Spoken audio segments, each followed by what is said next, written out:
The United Nations took several steps on Monday to improve delivery to aid to people in Haiti. Neil McFarquhar, the UN correspondent for The Times, is with me now, and he has the details.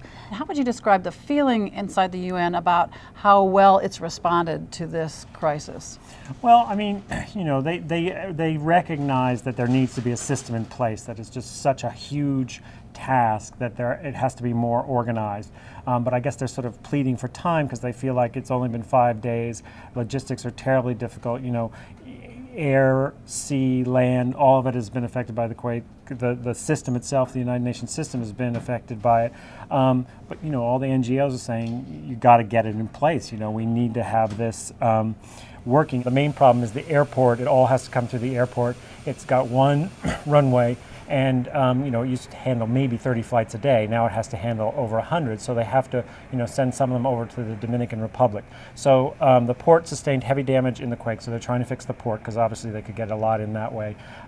There are a couple private airfields around the country, and they're trying to beef that up. Now, let me ask you about medical care. There's clearly still a shortage of medical care. How is the UN going to help in that regard? They want to move in a bunch of people. They're going to try and move in a tent city of 800 people because people don't have a place to work. They don't have a place to sleep. A tent city of UN workers. A tent city of 800 for UN workers. What about security?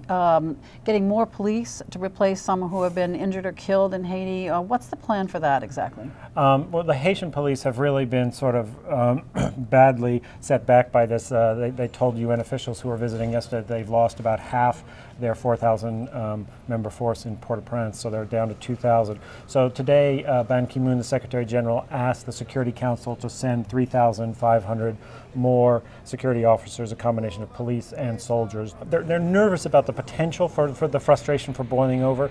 In sort of a global sense, Port-au-Prince is fairly calm, but there's obviously pockets where there's trouble, and you know, something like distribution of cooking fuel will suddenly get out of control.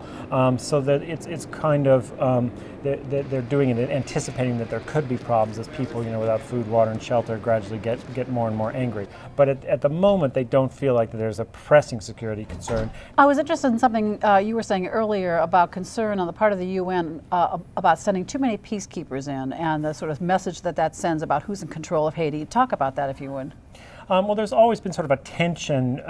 You know, the government there has never run particularly well in recent years, and there's always been kind of a tension about why, you know, it needed such a big United Nations force. Now, they had help before all this happened, you know, but they're always, the Haitian government is very sensitive about its sovereignty and that, like, you know, just like being rolled over with a bulldozer. So there's some talk of changing the mandate because now they're sort of in a more development phase and the rebuilding phase, and do they need to change the mandate? But I think the sense in the Security Council is they don't want to rush into it because, you know, they sort of want to get the Haitian government a chance to get back on its feet and see how that goes.